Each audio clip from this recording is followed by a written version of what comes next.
shore. I'm in Cuba. Security looks lighter than I thought. I wonder where Paz is.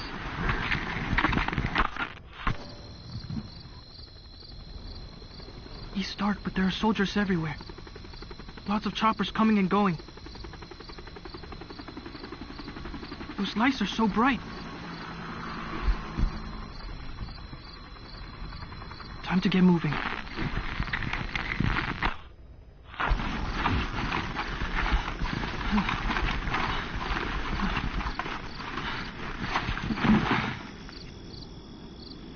I got close to the fence to see if I could spot her.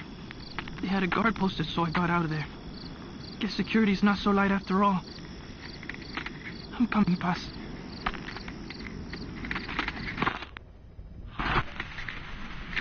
I'm okay. I'm okay.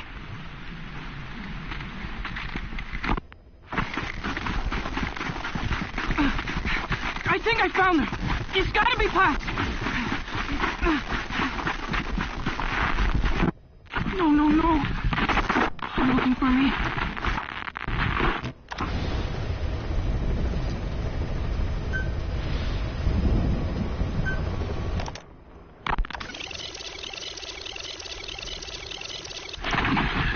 Quit that struggle.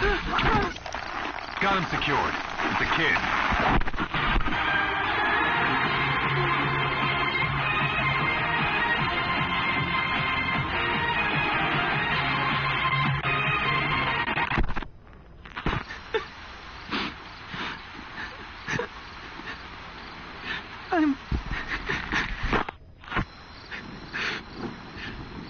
I got caught.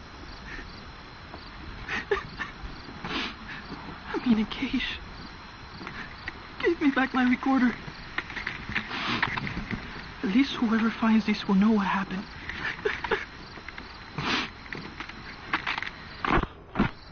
They're holding others here too. Still no sign of Paz.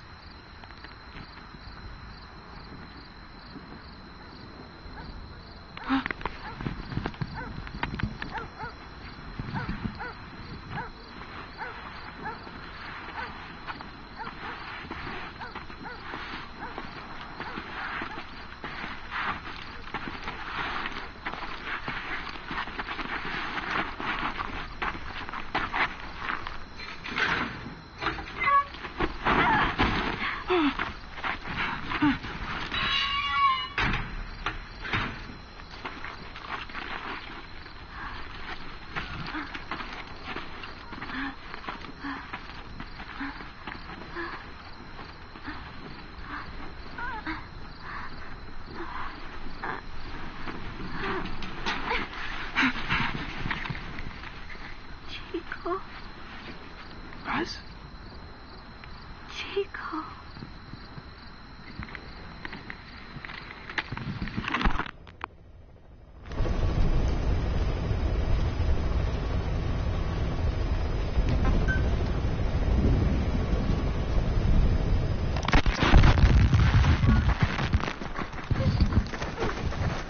Paz!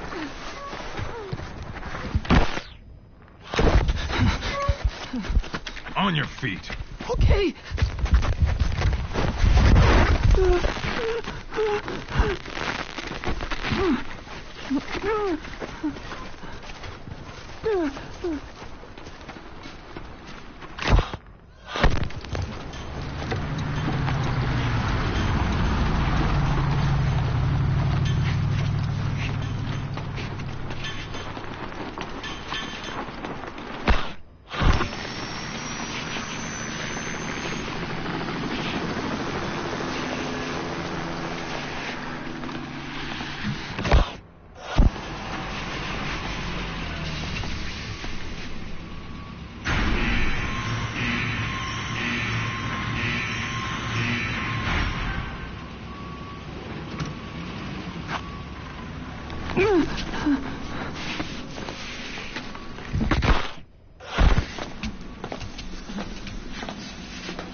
something they could never understand.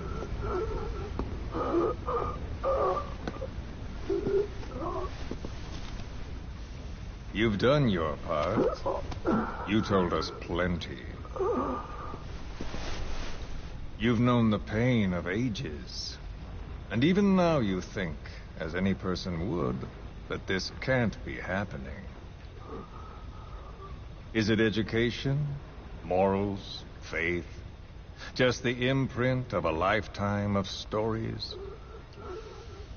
Face to face with oblivion, which is where you are, and you still think that help is coming. The world you were born into is made to save you.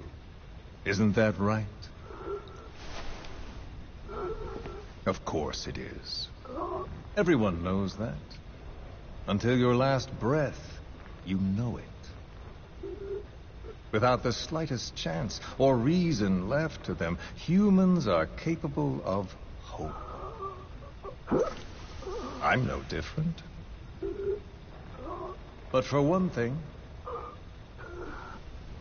when my time came calling, I didn't die. My family died, my country died, but they didn't take me with them. All hell took from me was this skin, this outer peel that marked me human.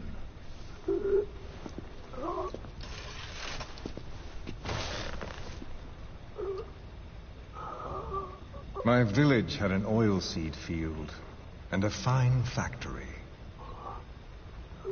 Every day, my friends and I would see our parents at work in that factory.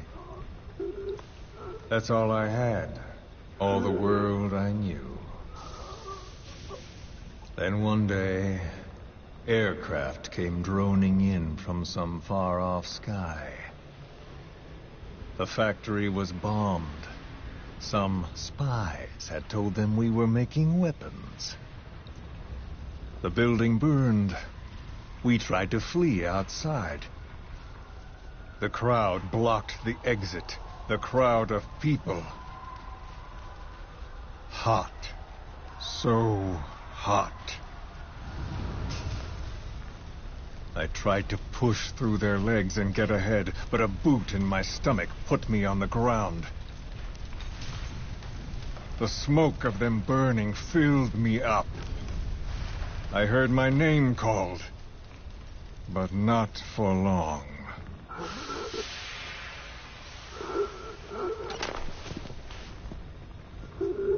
At the infirmary they carried me to, a nurse in the corridor saw me and remarked, as if it happened every day, they should let the poor thing die.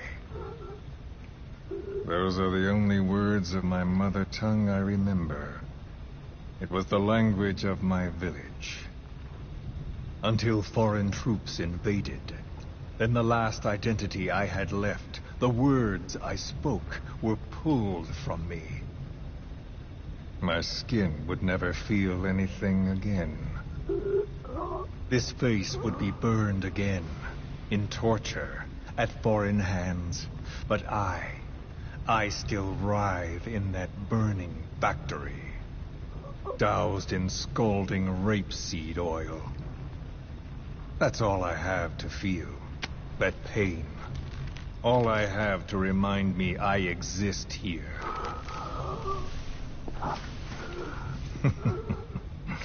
Those spies reported well. We made weapons, all right. As cartloads of rifles came in from the battlefields, we fixed them up and sent them back out, so our country could win. Or rather, so that little world we knew could continue. I came to realize I mustn't die. I'm their last hope. All those who perished and left me here. I have to accomplish something. If I don't, their will be swept out of this world.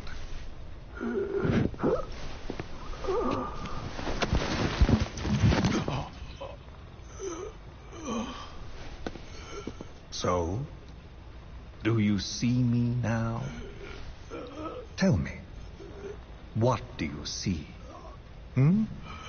You have eyes. What do your eyes see? Yes, that's right. You see a skull face. You see me. This skull is who I am. My mark, my proof of humanity.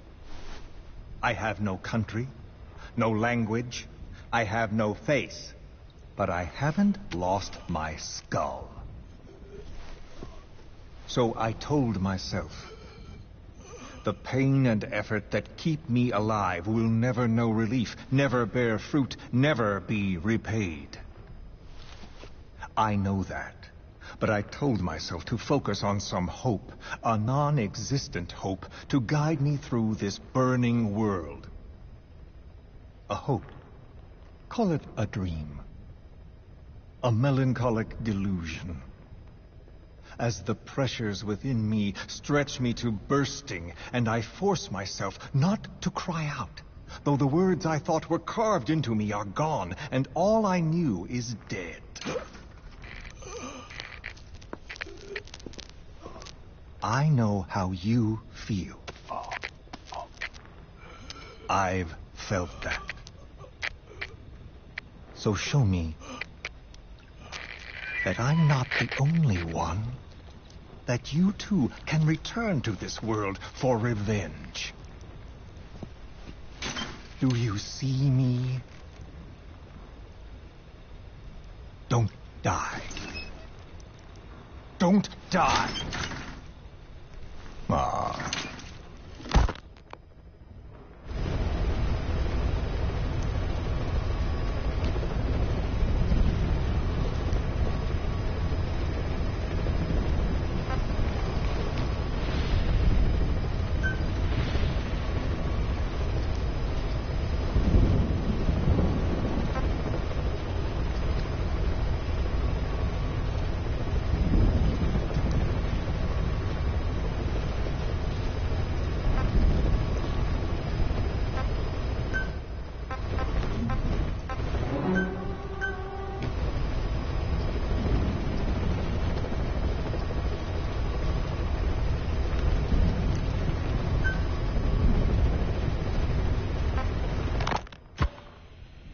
This is a one-man infiltration mission, boss.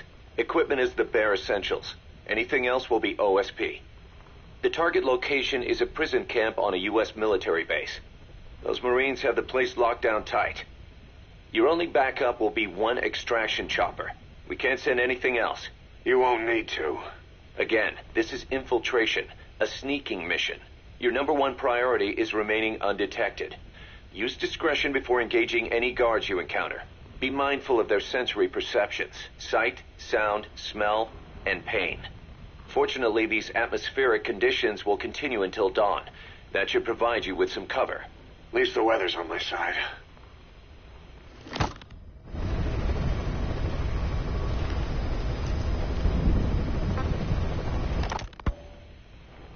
Your mission objective is to rescue Chico and Paz. According to Chico, they're both being held at an old prison facility. Recon from the intel unit supports this, so it's safe to assume that's where they are. Once you've gotten them to the RV, call in the extraction chopper. I'll monitor the situation and offer guidance from here, but you'll be the one in the field. How you handle this mission is entirely up to you, boss.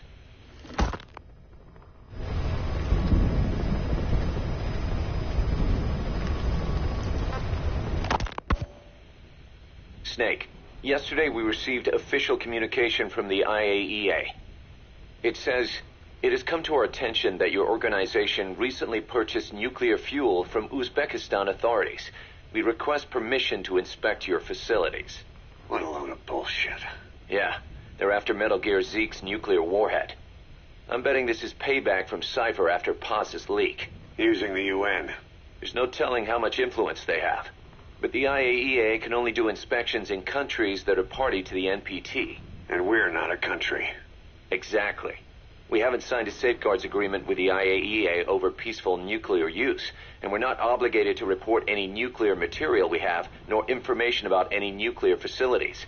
The IAEA has no authority to inspect us. But despite all that, That nuke's our last line of defense. We don't want to announce we have it until the world is preparing to wipe us off the map.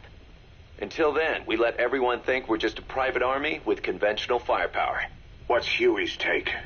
That the problem's how to hide the nuke in Metal Gear. But I gotta tell you, he was all for it.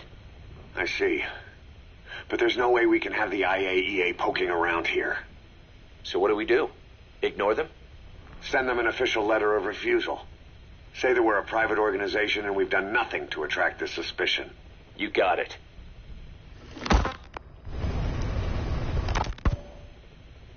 We finished Zeke's waterproofing reinforcement yesterday.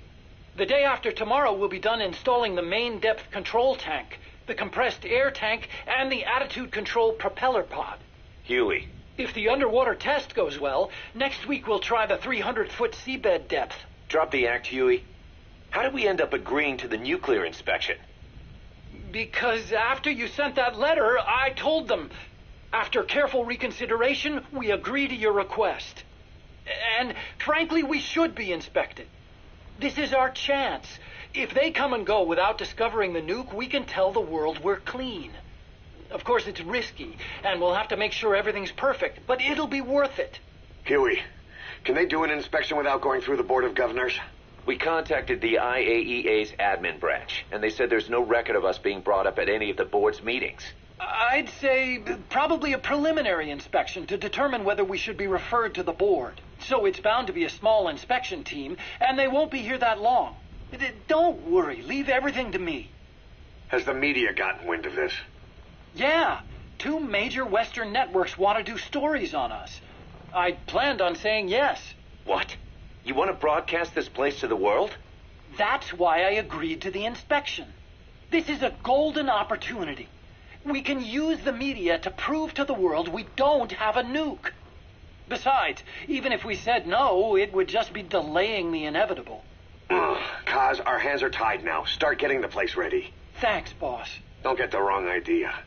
You've set it up so that any more changes of heart will arouse suspicion, that's all. Zeke stays, but we'll have to move all other AFVs to shore. Any potential troublemakers can go with them for some mandatory R&R. Sound good, boss? Just do it.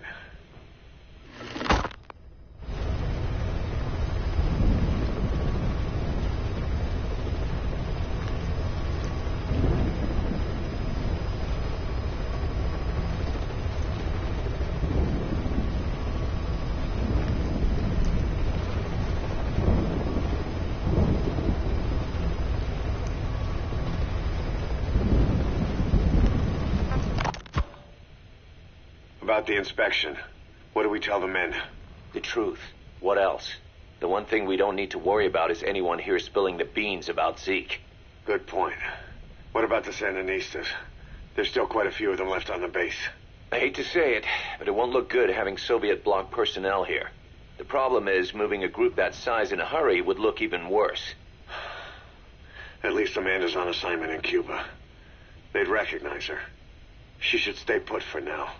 All civilians save Huey will have to return to their countries. Even your Parisian. Of course, we'll get her whatever paper she needs. Dr. Strangelove's departure came at a perfect time. The less Zeke-related staff here, the better. Wait, she left? That's right. You were away on a mission. She left last week.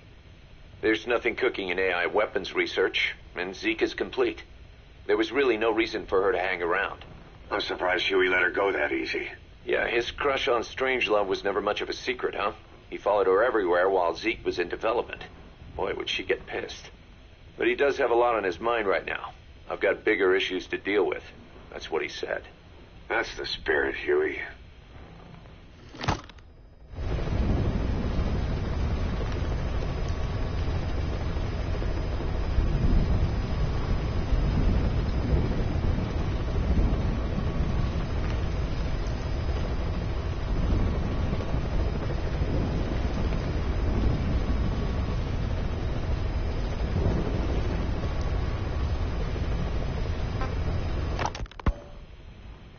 10 days ago, we got reports that Paz was still alive.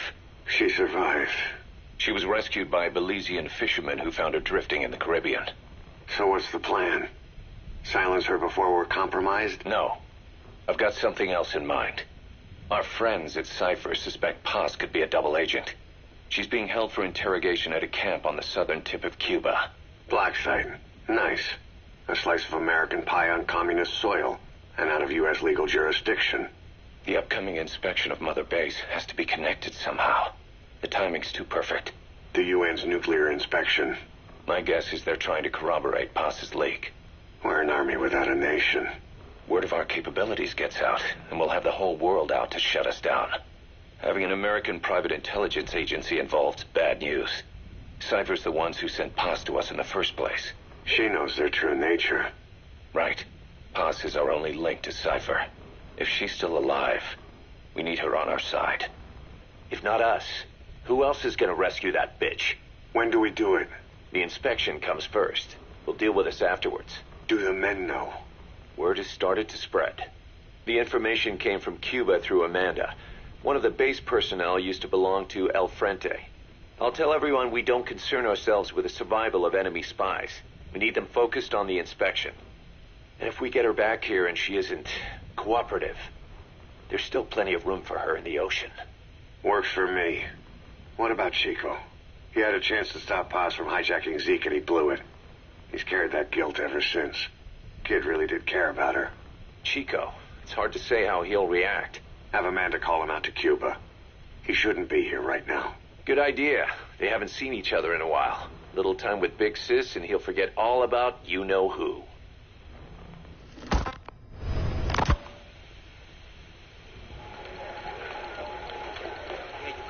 What? Still no sign of Chico? What's going on? It's Amanda in Cuba. Our resupply package arrived, but Chico wasn't with it. Relax, Amanda. I'm sure he's just exploring Havana or something. First time in the big city. Could have gotten carried away. Cos, wait. The boat Chico was on, did it stop anywhere before it got to Havana? Yeah, it had to refuel at Santiago de Cuba. You don't think... Oh, shit. You gotta be kidding me. He does this now? It's 60 miles from Santiago to the prison camp. Chico used to cross the mountains with the older Sandinistas like it was nothing. He'll make that in 3 days. Still, even if he does find his way there... You know how reckless he can be. Chico thinks we've abandoned Paz. That's why he's doing this. We'll start by having the intel detachment in Cuba look for him. We can't let him be captured. There's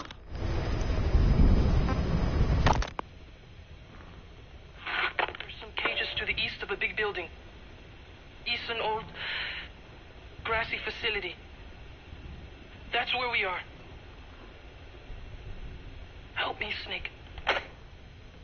It's a setup. We have no choice. Yeah, if Chico talks, he could blow the new cover up. We can't hold off until the inspection's over. When can we be ready? It'll take at least 16 hours to confirm the flight path and prep a bird. The intel unit has started reconning the area. Sounds like I'll have to miss the inspection. Boss, we'll just have to send someone else to get them out. No. I'll go. Yeah, Chico and Paz would only take orders from you anyway. And we can't go taking on those Marines at the base head on. It's gotta be off the radar, and it's gotta be you. Hold down the fort, Cos.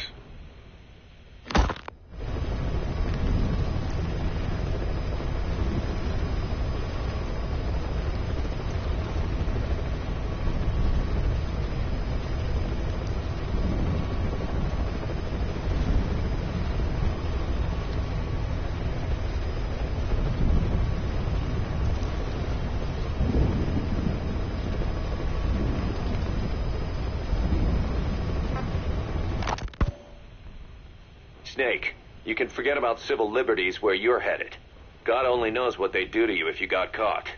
Do not let that happen. The Cubans leased the land to the U.S. as a gesture for helping them gain independence from Spain. The deal remains in effect until both countries agree to dissolve it, or the U.S. abandons the land. That's why America still operates the base even after La Revolucion. Problem is, it's leased land. Meaning it isn't American soil, so the U.S. Constitution doesn't apply there. That allows them to withhold its civil rights protections. Yeah, that's Uncle Sam's excuse. The area was originally only for detaining refugees from countries like Cuba and Haiti. But a few years ago, the CIA and its like started using it as a black site. Enemies of the state are renditioned there and subjected to extreme forms of interrogation. You can bet Cypher had a hand in that. As you'd expect, American and other Western human rights organizations aren't allowed anywhere near the place. What happens there disappears down the memory hole. Who knows what they're doing to Chico and Paz? I'd like to interrogate her ourselves. But if worst comes to worst, make sure she's dead. Chico, on the other hand, we have to bring back. Fast. He knows too much about us. Costs? The area is surrounded by mines placed by both the U.S. and Cuba, making escape on foot impossible. You're heading into the lion's den, Snake. Don't take this one lightly. Come back in one piece. Yeah.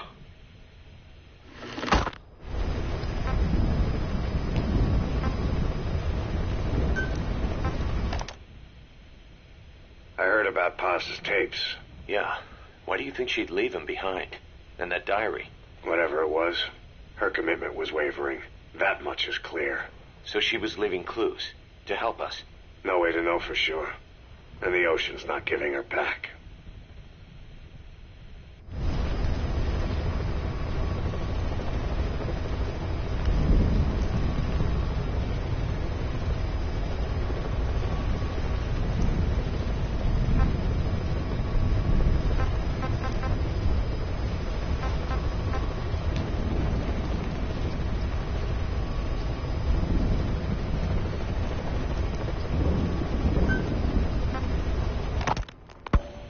As of today, I will be living here at Mother Base. Now my real trial begins. Zadornov was paying my room, board, and tuition, but he has since been captured. I told the man that with no more money from the KGB, I could no longer afford school. He bought my story, and when I said I would be willing to work, he took pity on me and let me stay. For some reason, Miller really pled my case. That was helpful, but the man is still a fool. His men are no better. They think their training makes them strong, but that kind of strength is nothing in the face of true power. And better yet, they wait on me hand and foot, believing I am just a schoolgirl. Looks like I won't be working too hard after all. Just today, while scouting out the living quarters, I saw a group of them in the corner of the deck making a fuss. Going over for a look, I saw they were feeding a kitten. A bunch of grown hard men, and they're the ones acting like schoolgirls. Look, isn't he cute? What is wrong with them? Disgusted, I just nodded and smiled.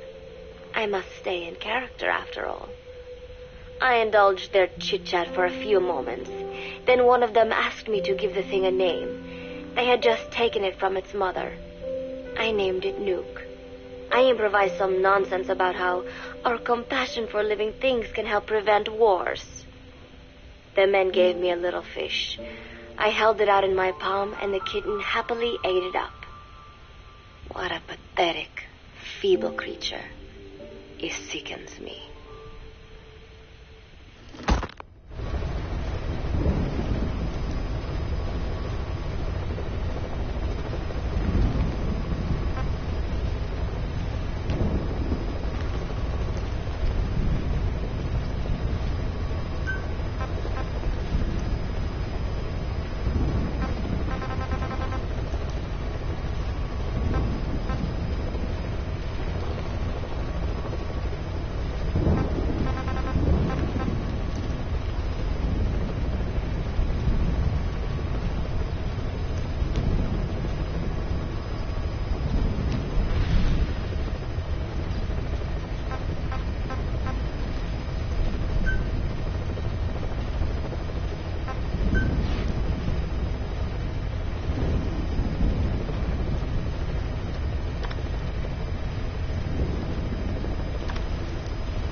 November 4th, 1974. At the outskirts of Barranquilla, Colombia. Contact with Big Boss successful. Zadornov posed as my professor, but Big Boss took one look and knew he was KGB. However, he does not seem to suspect me. To him, I am just a peace-loving student, and another victim of the CIA. We asked him to drive the CIA out of Costa Rica. I heard about Paz's tapes. Yeah. Why do you think she'd leave him behind? And that diary? Whatever it was.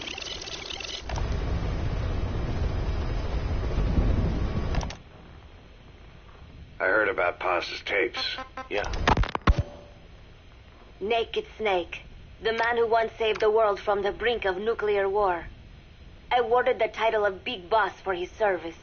He later became a mercenary, abandoning both his title and his country. To him, that honor was steeped in the blood of the boss, the mentor he was forced to eliminate. Exceptionally charismatic, he possesses unparalleled combat and intelligence-gathering abilities. His only discernible weakness is her. This operation hinges on how effectively we can exploit that.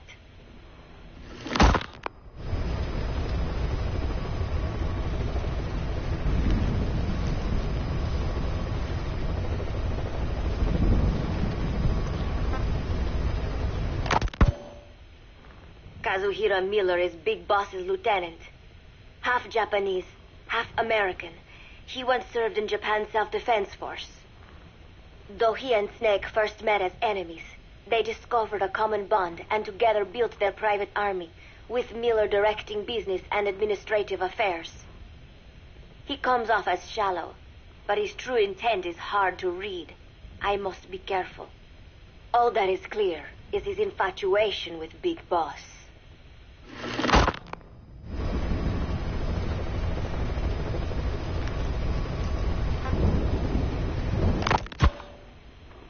With East and West fighting over its control, Central America is now the most contested region on Earth. CIA Central American Station Chief Coldman has developed Peace Walker, a fully AI-automated, fail-deadly nuclear launch system with which he aims to reignite the Cold War. Snake's new objective in Costa Rica is to prevent that. Zadornov's, or should I say, the KGB's plan is to play the two sides against each other, turning the entire region red. Not one of the three parties realize they're all just pawns in Cypher's hands. Cypher watches all.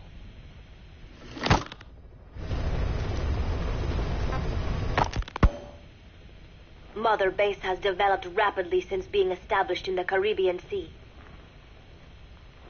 They recruit more personnel daily, and already their mercenary services are turning a profit. Big Boss's leadership and charisma, and Miller's business acumen drive this impressive growth. Furthermore, joining forces with a faction of the FSLN has expanded their power even more. They have even commenced their own weapons development program. All is proceeding according to Cypher's will. I could not be more pleased.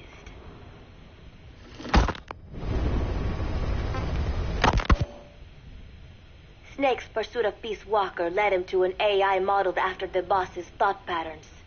It was incomplete, but, somewhat ironically, making contact with Snake was the necessary finishing touch.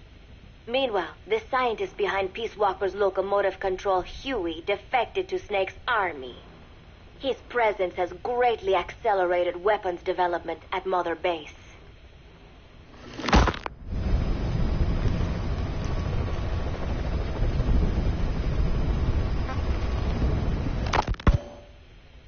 I failed to anticipate Coldman's madness, but nuclear war was averted. However, this was only after the boss AI on board Peace Walker sank itself to the bottom of the lake in what could be likened to suicide. The boss laid down her gun, choosing to sing for peace instead, and Snake, himself a gun, parted ways with her. In doing so, he reclaimed the title he once abandoned. He is Big Boss.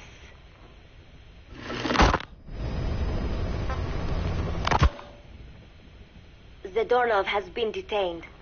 Since this leaves my cover identity without a guardian, The Mother Base staff has taken me in. I am now better placed than ever to monitor their internal affairs. Everything continues to unfold according to plan. The developer of the boss AI, Dr. Strangelove, has also come to Mother Base. With her and Huey's expertise, they can now develop a weapon capable of matching Peace Walker.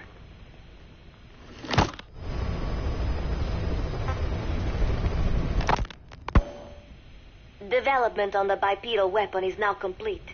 They call it MGSgz. It stands there like some sort of mystical guardian. The soldiers gaze on it with pride and reverence. Big Boss has elected to arm it with a nuclear weapon. As an army without a nation, they seem to feel the need for a deterrent against whatever the world might pit against them. It is a dangerous gambit. Why do such a thing? Their nuclear strategy differs from the Americans and the Soviet Union. The superpowers deter attack by revealing their nuclear arsenals to one another. Snake and his men know that if they were to go public with this, the whole world would unite against them. Business would dry up overnight. So they do not plan on revealing the nuke until necessary. This ace-in-the-hole approach is their idea of a nuclear strategy. Wielding a deterrent, all the while unable to reveal its existence. I wonder if Snake sees how vulnerable this makes them.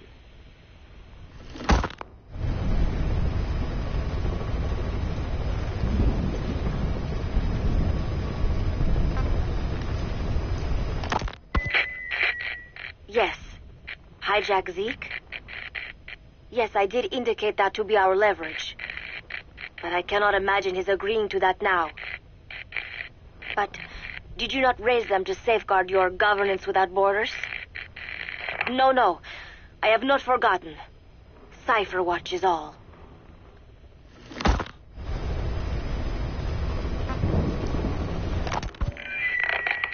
Yes, things are proceeding.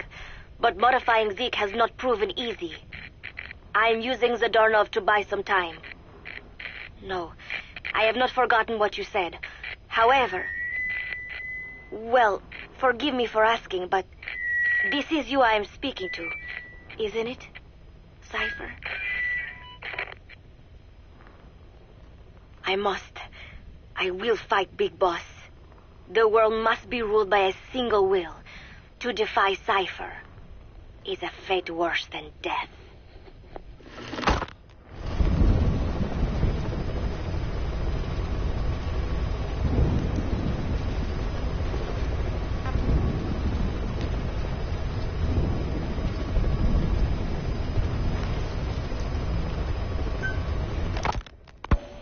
As of today, I will be living here at Mother Base. Now my real trial begins. Zadornov was paying my room, board, and tuition, but he has since been captured. I told the man that with no more money from the KGB, I could no longer afford school. He bought my story, and when I said I would be willing to work, he took pity on me and let me stay. For some reason, Miller really pled my case. That was helpful, but the man is still a fool. His men are no better. They think their training makes them strong, but that kind of strength is nothing in the face of true power. And better yet, they wait on me hand and foot, believing I am just a schoolgirl. Looks like I won't be working too hard after all. Just today, while scouting out the living quarters, I saw a group of them in the corner of the deck making a fuss. Going over for a look, I saw they were feeding a kitten. A bunch of grown hard men, and they're the ones acting like schoolgirls. Look, isn't he cute? What is wrong with them? Disgusted, I just nodded and smiled. I must stay in character after all. I indulged their chit-chat for a few moments. Then one of them asked me to give the thing a name. They had just taken it from its mother. I named it Nuke. I improvised some nonsense about how our compassion for living things can help prevent wars. The men gave me a little fish. I held it out in my palm, and the kitten happily ate it up. What a pathetic, feeble creature. It sickens me. Today, Chico invited me to go fishing with the soldiers. I suppose finding one's own food does have its merit, but I prefer not to be involved in such a degrading task. And their prattling on about fishing being fun is nonsense. I'm not here to find playmates. Nevertheless, distasteful as it was, I went along in order to maintain my cover. Chico thrust a fishing pole into my hands, and we went up onto the deck where several soldiers had gathered. They welcomed us warmly. With so few women aboard Mother Base, I'm treated like a princess. No one suspects I am neither a teenager nor a student. It was nice and sunny, with a gentle breeze and waves. As I cast my line and waited for a bite, the soldiers began to ask me all sorts of questions. As always, I answered according to our predefined scenario, feigning a smile. As I sat there feeding them lies, the fish began to bite, and the soldiers began to focus on their prey. Chico had his bait stolen by a fish, and got so angry that he stood up and nearly fell into the sea. Everybody laughed.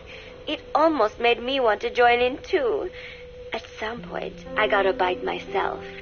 The instant after I felt that first gentle tug, the fish yanked the line with astonishing strength, and I let out a cry of surprise. I thought he was going to be huge. It was my first time fishing, and I was a bit flustered, so the soldier beside me helped by supporting the pole from behind. "Reel it in," they shouted. I nodded, turning the handle as fast as I could. I wondered what kind of fish lived below the surface, and thought back to the deep sea dives I had to do as part of training. Those were difficult days, but I remember finding the multicolored fish gliding through the water incredibly soothing. After a hard fight, I pulled it up. To my surprise, it wasn't even half a vara, rather anticlimactic. But I wasn't doing it for fun, so I wasn't the least bit disappointed. Nook was hovering nearby with an expectant look on his face, so I gave the fish to him. All in all, a thoroughly wasted day. Preparations are coming along nicely. No one suspects me of being the one to let Zadarnov out of his cell. Today, Amanda and I taught Cecile how to make gallo pinto. It is a simple home-cooked dish consisting of black frijoles mixed with arroz. It is well known throughout Central America, not just in Costa Rica, so it is no surprise that a Nica like Amanda would be good at making it. But I was raised in the States from a very young age, and can hardly even remember my mother's gallo pinto. Having to make chit-chat with that clueless bird lover and the so-called revolutionary was excruciating. And, clueless or not, I will need to be especially careful around Cecile, the one who actually recorded that tape. Thankfully, Miller and his men seem to believe I mistook the tape I found for one my friend made. In any case, one can never be too careful. Anyway, the three of us minced garlic and herbs, then cooked them in a pot with frijoles we'd soaked overnight. While waiting for them to cook, we sautéed onions and arroz in a frying pan. Cecile worked the frying pan according to Amanda's directions, but seemed a bit glum. She does have a knack for cooking, though. She is French, after all. We added water to the pan and watched the arroz begin to steam. While we waited, Amanda shared memories of her mother with us. They had been separated because of Simosa, but the taste of her mother's cooking was still fresh in her mind. When the frijoles were ready, we drained the water, stir-frying them with the rest of the vegetables. Quite a complicated process for home cooking. Nonetheless, it kept them occupied. The longer we sat and talked, the greater the chance of my arousing their suspicions. With women, it is not enough to just bat your eyelashes and giggle. It takes a lot of effort to divert attention. When the arroz was done cooking, we folded it into the frijoles and added salsa, stirring the mixture as it simmered. At this point, for some reason, the conversation turned to romance. Why does it have to be that way whenever women get together and chat? Cecile fancies herself to be well-versed in such matters, and gave Amanda all sorts of advice. It was harmless enough, Until, to my irritation, she began pestering me whether there was anybody I liked. Not right now, I said, trying to dodge the question. But she pressed on. It's Snake, isn't it? I gritted my teeth and played it coy. Maybe. Cecile nodded and giggled. He is pretty sexy, isn't he? What a ditz. It's all I can manage to just survive. The thought of romance has never once crossed my mind. I have no interest in that kind of man. Soon enough, a rich aroma began to fill the room. The gallo pinto was ready. New came over and rubbed up against our legs, looking for a handout. Unfortunately, it was not the kind of food a cat would like. We let a few of the soldiers have a bite, and then headed off to the mess hall. The home-cooked flavor we'd achieved was a big hit with the men of MSF. Not that we are trying to impress them or anything. Even I could manage a dish like that. Snake enjoyed it too. Let me make this absolutely clear. I have no interest in that man. Football, or soccer as it is known in the States, is extremely popular here. It has not caught on yet in the U.S., but it has legions of rabid fans all across Latin America. These fans can get so rowdy that it is commonly believed El Salvador and Honduras went to war in 1969 over scuffles in a soccer match. In reality, tensions between the two countries were already high. The match was merely one of the sparks that set them off. But these people are so passionate about this sport that the story seems plausible. Predictably, many of the soldiers here are fans. They have apparently divided themselves into Costa Rican and Nicaraguan teams and started playing each other. To play, you need a ball and 2 goals. The R&D team built and set up simple goals on the deck. I had absolutely no interest, but Chico insisted that I come and watch. It was not a proper match by any means. The pitch was not even regulation size. But the players and spectators alike got pretty excited. They banged empty cans and shouted cheers through the handmade megaphones. It almost felt like carnival. Huey, the referee, blew a whistle to start the match. The soldiers' training has left them in excellent physical shape, but they lacked the honed skills of professionals, and their play was quite rough. Midway through, one of the men collided with another. They started shouting at one another, but Huey stepped in. I thought we had forsaken our countries, become one with the earth, he said, quoting Snake. We are not competing for national pride here, and we are not fighting for the good of any one country. This is not a war. Soccer is a peaceful sport, am I right? The soldiers nodded. They know the pain of war, and they share Snake's vision. Perhaps that is why all this resonates with them. Team Costa Rica was down a man, and somehow I was picked to fill in. Costa Rica had the advantage up until that point. I suppose Huey wanted to keep it balanced. The soldiers agreed with Huey's call. Maybe the Costa Rican players felt an even matchup would be more fun, too. I could not be bothered to run at first, but chasing the ball out there in the hot sun, I was soon drenched in sweat.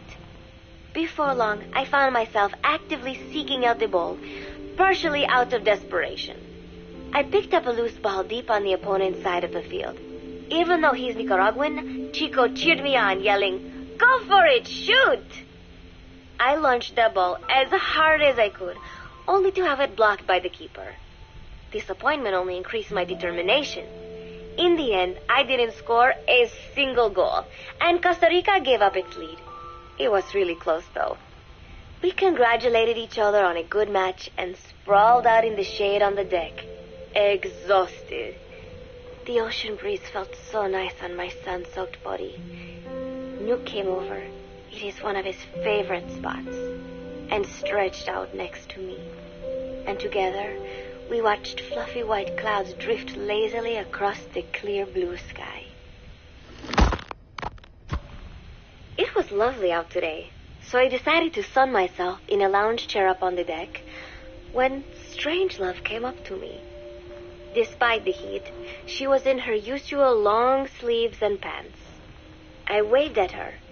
She looked away and mumbled, Hello there. Fancy meeting you here.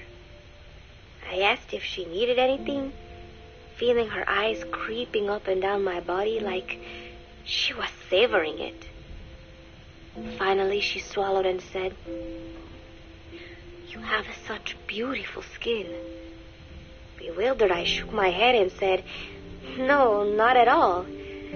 I had heard rumors that she was a lesbian, but she couldn't be after me, could she?" She continued to stare and said, "No, it is beautiful, but you must not let yourself get so tanned." And then she took my hand in hers. "What is wrong with a little son?" I asked, trying to cut the conversation short. But she shook her head violently. "No, you mustn't.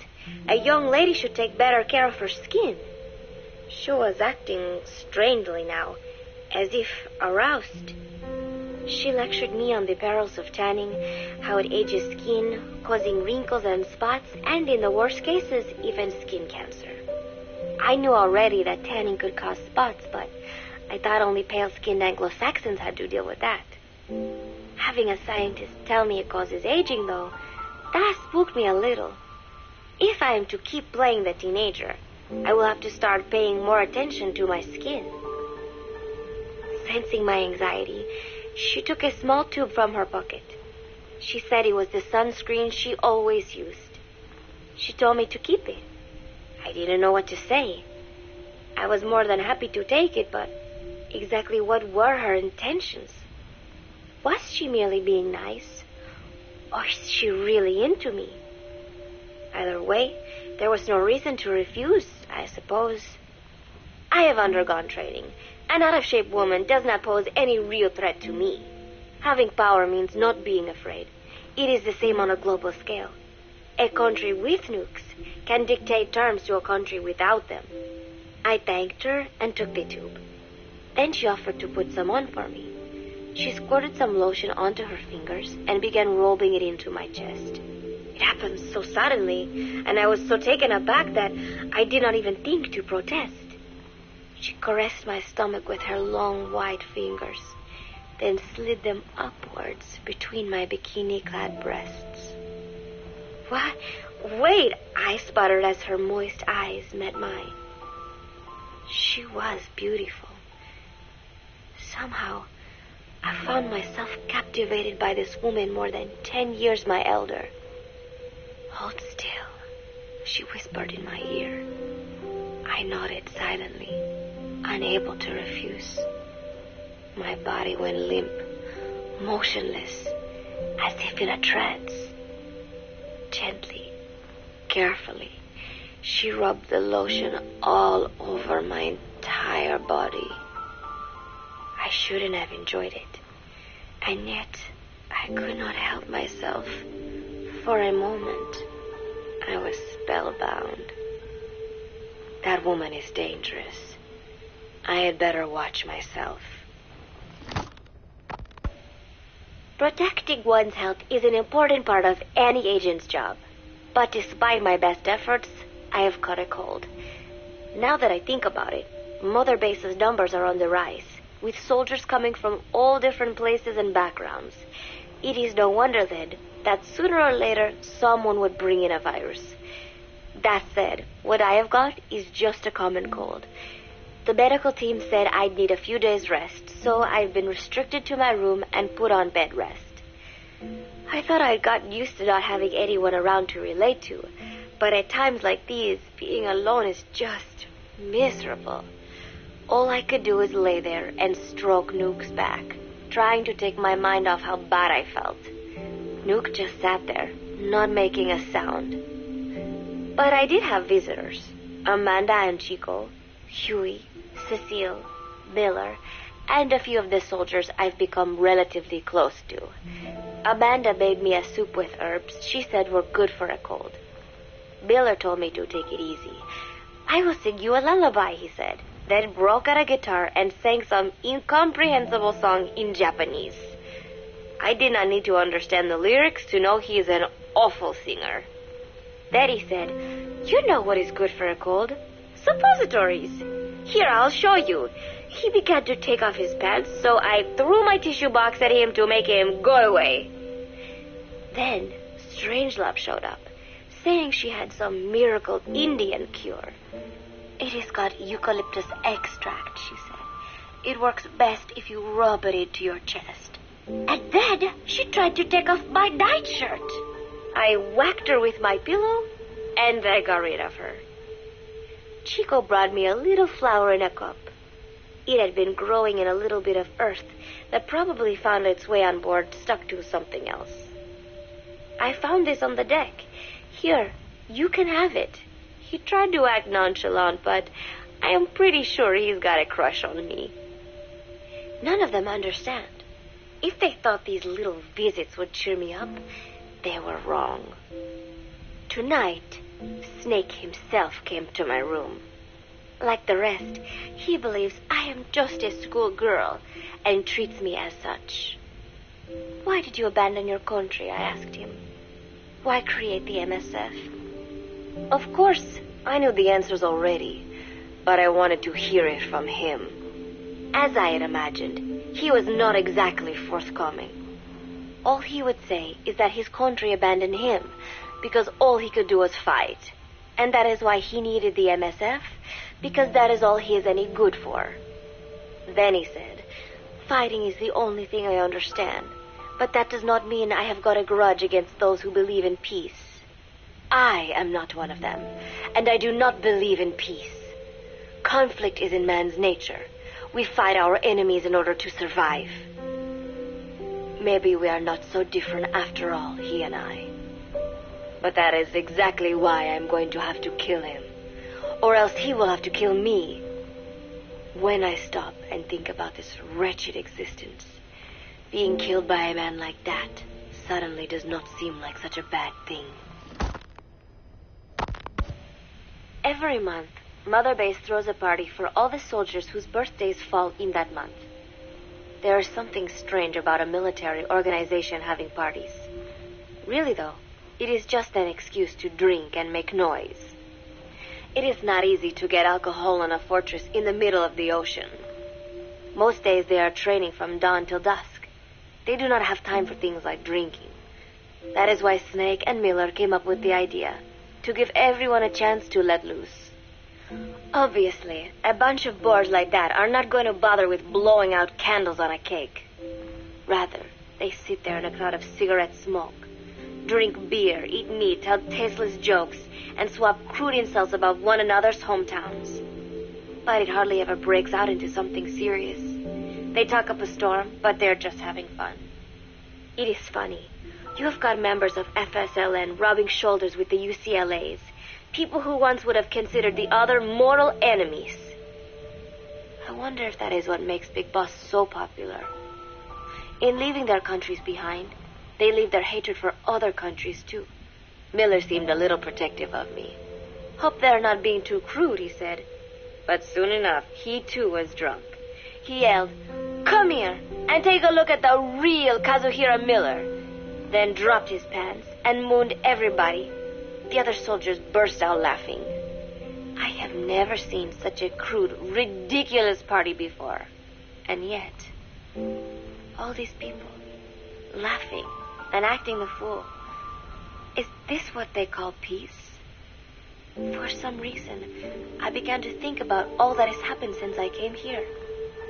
Fishing with Chico, cooking with Amanda and Cecile, playing soccer, having visitors when I caught a cold. When I stop and think about it, my time here has been the most peaceful of my life. But that is about to end. I cannot imagine he will be willing to negotiate. It seems I am to fight the legendary Big Boss. I do not know if I'll be able to beat him. But if I have to choose between death and defying Cypher, I will gladly choose death. The thought of dying does not scare me. But if I disobey my orders, the fear and despair awaiting me will be far worse than anything I can imagine. It was Cypher who took me in as an orphan, gave me food and a place to live. His orders may have been unreasonable, but I will never repay my debt entirely. It seems I have no choice. I must fight this man. I must fight Snake. Do you know Miller, Snake's right-hand man? Apparently has got at least one serious weakness. He is an insatiable womanizer. He does not bother me, most likely because he considers teenagers off limits. But he has hit on every single one of the few female soldiers here at Mother Base. They ought to be telling him where to stick it, but end up falling for it so easily. I think some of it stems from the fact that he is actually not that bad looking. Anyway, today, that nasty habit got him in trouble. He and Snake got into one of their rare fights, and I was there to see it. They burst out of the showers, completely naked, trading punches. I am no child. The sight of a naked man does not make me blush, but this was something else. Maybe this'll teach you, Snake yelled as he slammed his fists into Miller's chest. I heard later that apparently he had been two-timing someone, and that same someone had gone to Snake with her troubles. As I see it, it is her own fault for letting herself be deceived like that. If she is too dumb to see through Miller's lies, then she got what she deserved. But this was not the first time it had happened, or the second, and Snake read Miller the riot act. Miller argued back, and what began as a shouting match turned into a fist fight. "You son of a bitch," Miller yelled as he swung. "Not bad," said Snake, smiling, "but not good enough."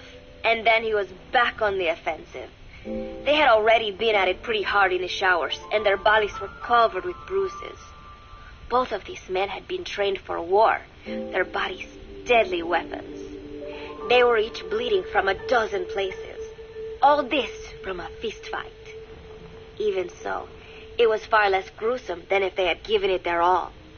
It was obvious that one of them would be dead were they fighting for real. Miller took another swing, yelling, "Try this, then!" Snake parried, then responded in kind. But I could tell he was not aiming for anything vital. "You are one tough bastard, boss," Miller muttered. A smile crept across his face as he caught his breath. And then they went right on fighting. Blood and sweat flew off their glistening bodies. It was combat without hatred or hostile intent. I had never seen violence like this before. And yet, it was more than just a friendly tussle. They were utilizing every technique they knew. It was not a sporting match. They were not playing by the rules. How could they keep this up? At last, the two men tired themselves out, and the bizarre scene came to an end. They looked at each other's battered bodies, and then burst out laughing, embracing and congratulating each other on a good fight. It all seemed so idiotic. I still cannot fathom such behavior. But somehow, I got the sense that for all his womanizing, Miller really only trusted one person, and that was Snake. There was no way I could ever come between the two of them. And at that thought, I began to feel as if I had lost. All of Mother Base is preparing for a festival. Since Snake and his soldiers spend so much time fighting, they are setting aside one day a year for peace and relaxation. I do not know all the details, but apparently that is what Snake and Miller decided. These soldiers love the idea, of course. There is so little fun to be had here that everybody looks forward to events like these. That is all well and good, but somehow I got roped into getting on stage. "Come on, we even both have peace in our name," said Miller. "And Zadarnov, that old Ruski's name, has something to do with peace too, right? Hey, as long as we're having a day of peace, we ought to get an act together. The 3-piece band." I thought he was joking. He then proceeded to share his idea without bothering to check with me.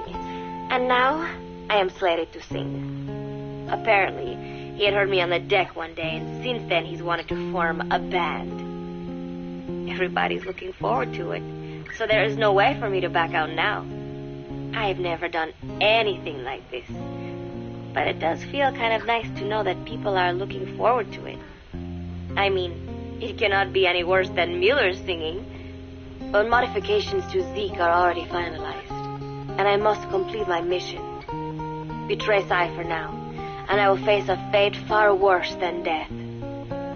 Still, there is no need to put things in motion just yet. What difference would it make to just wait a little while longer? A whole day of peace. The mission can wait until after that. Can it not? I know I am only delaying the inevitable. When the day comes, one of us will have to die. Snake or me. But still, if I could just come up with some way to stall Cypher, at least until our day of peace. When did I start having thoughts like this? My cover is blown. They know nothing of Cypher or my true objective, but they know I am a spy. There is no more time left. I must act now. I must complete my mission. How did it come to this? All I wanted was 3 more days. Just 3. Miller's already finished writing the song. It is called Love Deterrent. It is about a girl who cannot express her true feelings. I have been practicing. I am no pro, but I was pretty sure I would do a decent job. And now this. Cypher found out that Zeke was complete. He must have someone inside Mother Base besides me, spinning his tightly wound web of control, leaving no room for individual will. Typical. When they found out Zeke was complete, I was ordered to execute the operation immediately.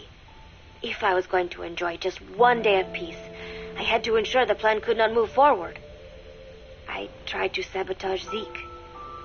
I thought by damaging the drive system, they would have no choice but to delay their plans. I waited until midnight, and then snuck into the hangar.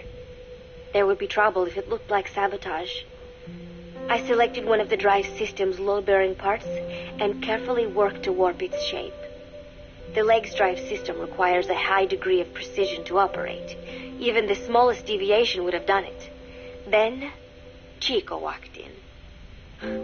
Maybe it was one of those nights where he could not sleep. In any case, he saw me, panicked, and took off running. It would have been easy to kill him, but I could not. I know he likes me. It is not as if I would ever have an interest in a child like him, but I could not pull the trigger. Not at him, not in the back. Will he tell them? Or is there a chance he will keep it a secret? Protect me? No. He knows now. Knows I am not who he thought I was. He ran without even questioning what I was doing. There is no chance he does not know. And soon, all I have built here will end. And if Cypher has another agent among them, if he finds out I tried to sabotage Zeke, this place will no longer be my heaven. Then it is settled. I make my move now. Chico walked in before my sabotage was complete, so Zeke should still be operational. It might not run at full speed or power, but I do not have time to fix that. Without Zeke, I do not have a chance in hell of winning. I must act fast before Chico sounds the alarm. I knew it would come to this. I just did not think it would be so soon. It is time, Zeke. Metal Gear Zeke. Activate.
is to eliminate 2 U.S. Marines officials.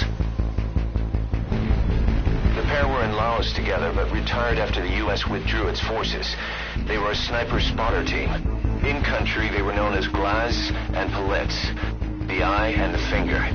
I've sent VIs of the targets to your iDroid. Take a good look.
This is a sneaking mission.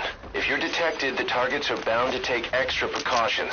It's crucial that you eliminate the targets quickly and quietly. Do not let the enemy see you.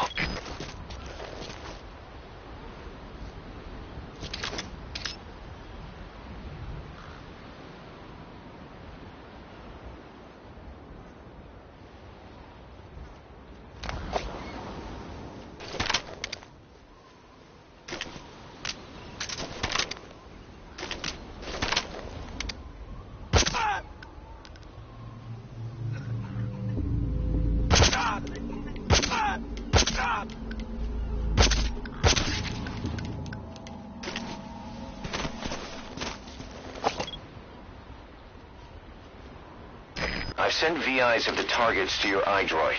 Take a good look. Open the menu tab, then select Mission Info.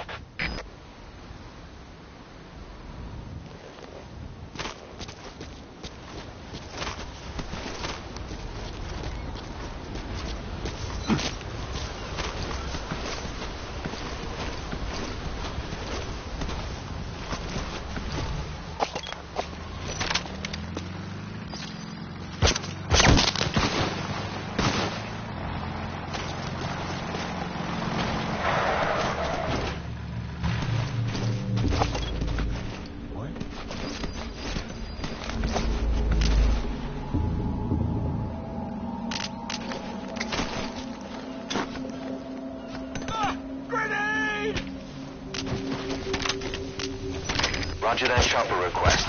It's headed your way now.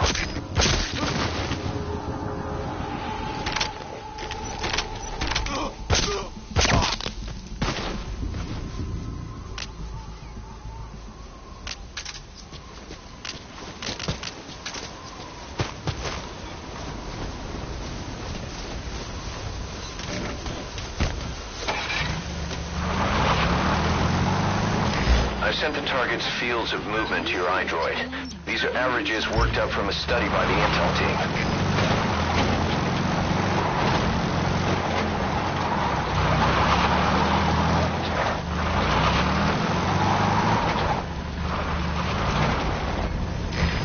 This is Morpho, approaching position.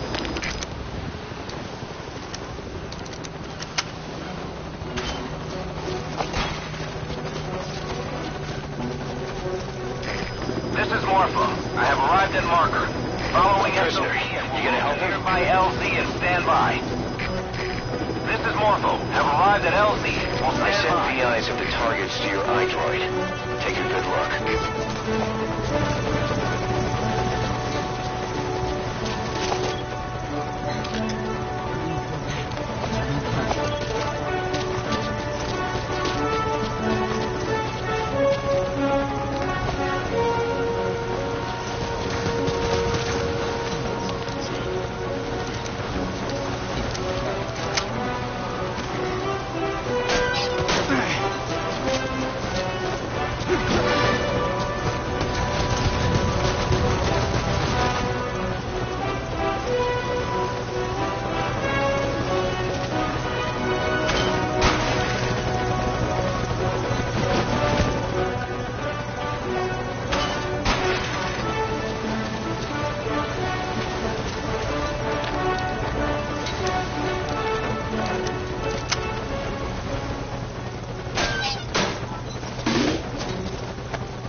MGSgz, this is CP.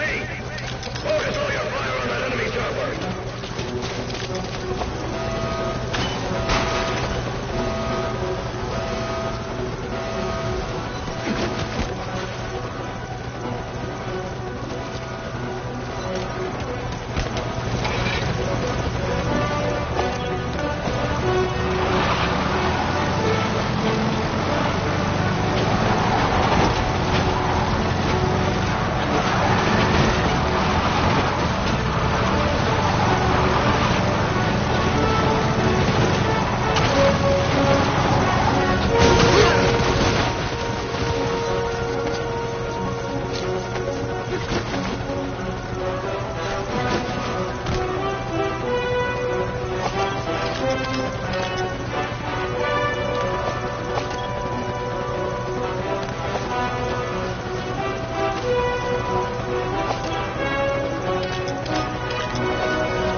Mission aborted.